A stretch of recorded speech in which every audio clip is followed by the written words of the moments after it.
It's Rebecca Hanscom here. So now we're taking a deep dive into the juicy part of our journey and surrender into ecstatic awakening dance. So why do we do it? To release stuck energies in the body, to revitalize, oxygenate, and awaken life force and natural vitality. To release old emotional traumas by allowing memories to surface and be forgiven by simply being allowed in a space of love and acceptance. To get out of our heads and to break the spell of the ego, to move from small mind to a universal mind, which allows for transcendence and liberation. To learn the art of surrender to divine flow, to the spirit, to experience one with all that is, and to simply be here now. So how do we do this? Breath of fire. A simple and effective technique for breathing deeply and consciously and inducing a repetitive pattern which superoxygenates the brain and body so the energy moves, emotions are released, the rational mind is bypassed, and whole brain activity is stimulated, facilitating wholeness and healing. It is in its essence a circular breathing technique, 2 short breaths in through the nose, 1 long breath out through the mouth. The reason we cut the breath into 2 on the breath in is that it just makes it much easier for people to do, especially when dancing. So let's give it a go. 2 breaths in through the nose, 1 breath out through the mouth. And as you are doing this, let me speak to you about it. So breath cuts through mental resistance by synchronizing left and right brain hemispheres, and also facilitates a more expanded holographic experience of reality by harmonizing the top to bottom, the 3 parts of the brain, i.e. the visceral, the limbic, and the neocortex, and it induces an endorphin high of transcendence. And although this breath is energizing, it also induces a deep theta state of relaxation. The breath of fire will circumvent your habitual dance groove, leading to clarity and creating self-empowerment. So we have many kinds of experience in the ecstatic awakening dance.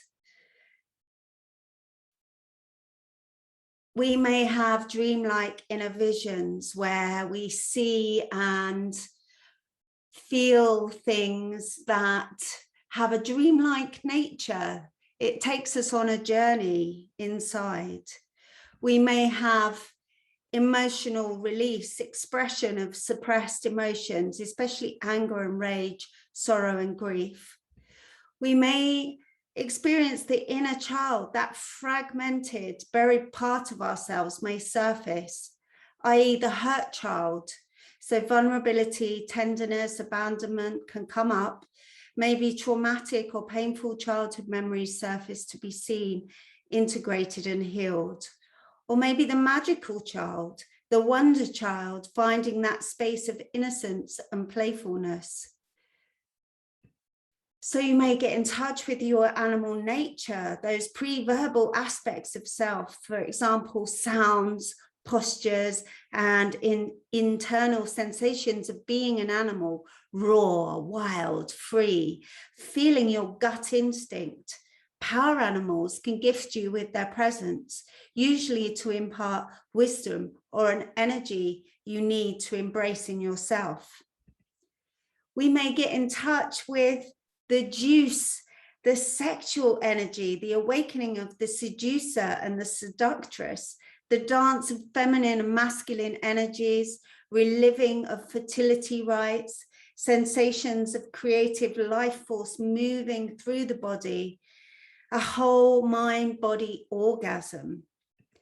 We may get in touch with the other realms or past life, archetypal, shamanic, angelic, demonic realms, whether these be blissful or wrathful, your multidimensional self, holotropic states where you may be a part of the collective rather than your own personal consciousness. We may move into bliss states of ecstasies and at oneness, the divine nectar of life, feeling of universal love and heart awakening. And there may be some transcendence, moving through enlightened states of awareness and knowing yourself as I am, the self disappearing completely, just for a while. And there's beautiful high energy states where purely physical energy moving through your body, filling you with strength, power, and well-being. And finally,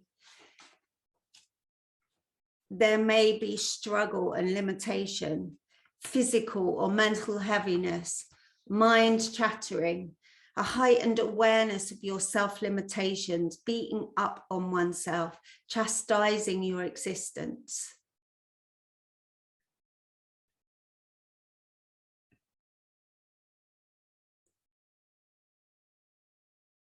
So we are given the freedom to explore non-ordinary reality. So no inner experience is closed to us.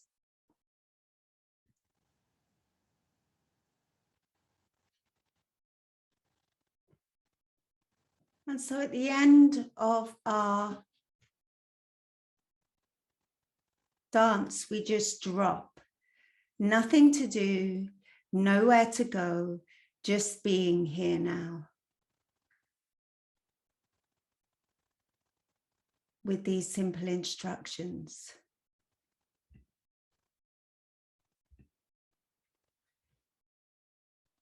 So let's just talk about safety precautions. So medical conditions, these are the conditions you need to have a little awareness about. Epilepsy, heart conditions, asthma, and pregnancy. If someone has any of the above going on, they will likely tell you about it and let common sense prevail. They will know what they need to do in order to keep themselves safe. If you have someone who is pregnant, then you can let them know that the breathing practice we do are perfectly safe. They're all circular breathing techniques. There is no holding of the breath. The shake is perfectly safe. I shook all through my own pregnancy. However, if someone hasn't done this before, their own pregnancy, it can feel slightly weird. So it is equally beneficial to rotate the hips in a circular motion. This can be very soothing for expecting mothers and also helps to open up the hips and pelvis, preparing for birth. The most important thing that you can offer for pregnant women is the invite to really feel inside their bodies and follow their energy. Please ask any relevant questions to all your clients and know that a great thing to do for most cases is to recommend gentler breathing and mindful body awareness. So psychological conditions, medication, how to detect someone is borderline psychotic. If you haven't worked or are close to people with psychosis, it's highly unlikely that you will encounter people in your class with full-blown psychosis. People with psychological conditions know as well as anyone else, as anyone with any condition, how to manage themselves. However, it may become apparent during your class that someone is not quite in their bodies. They may not be able to follow instructions as clearly. This is often seen during the shake part. They may jump around a little and find it hard to stay grounded with their feet in the earth for that amount of time. They may often come in and out, go out of the room several times. Ecstatic awakening dance can be a really helpful way of bringing these people into their bodies and grounding them more fully.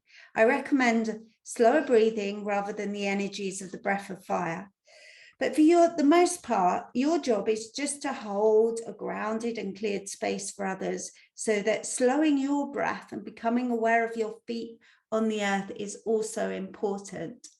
And if people do show up with medical conditions such as those heart conditions or asthma or epilepsy, then please ask relevant questions. If somebody's got a heart condition, tell them to take it easy and go at their own pace. If they have asthma, ask them if they've got their pump on them, if they need to use it. This way, everybody will feel safe and secure and ready for the transformation that ecstatic awakening dance can bring. So the most important thing really is to relax, enjoy, let spirit hold you in her embrace, and therefore allow you to hold everybody else.